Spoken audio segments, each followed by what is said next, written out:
"You're just too sensitive," they yelled. I left without saying a word. Months later, they're still begging me to talk. I used to tell myself I wasn't the kind of person who cared about birthdays. I didn't need big surprises or expensive gifts. I just wanted to feel known. And this year I finally realized how invisible I'd become. It started with a gift. Something they picked up last minute, handed to me without even looking me in the eye. Something I had once mentioned not liking. I don't know why that moment hit me so hard, but it did. It cracked open every tiny disappointment I had tried to swallow for years. Because I used to try. I really did. I used to spend weeks planning their birthdays, saving money we didn't have, cooking their favorite meals, decorating the house. I used to think they noticed. That they understood what it meant to be seen, to be cared for in the small, thoughtful ways that matter when you love someone. But every year, it was the same. A card with my name scribbled inside. A gift that felt like it could have been meant for anyone. An apology, followed by the same empty words, "I'm just bad at this kind of thing." I let myself believe it. I let myself believe I was expecting too much. Until I watched them give someone else the kind of effort I had begged for in silence.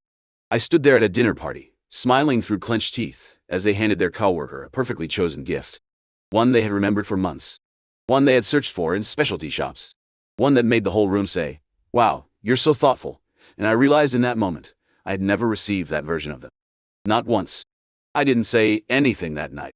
I waited until we got home. I lay awake while they slept beside me, feeling the truth pressed down on my chest like a weight I couldn't carry anymore. It wasn't about the gift. It was about the choice. The choice not to see me. The choice not to try. I packed my things the next morning. Quietly. Without anger. Without tears. I left a note on the counter that simply said, "I can't do this anymore." They called me 100 times that week. Sent messages saying I was being dramatic, sensitive, selfish.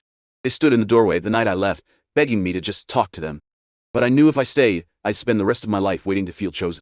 Waiting to feel seen. So I turned off my phone. I found my own place. I started again.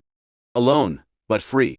And every time they called after that, every time they tried to pull me back with empty apologies, I remembered that moment at the dinner party.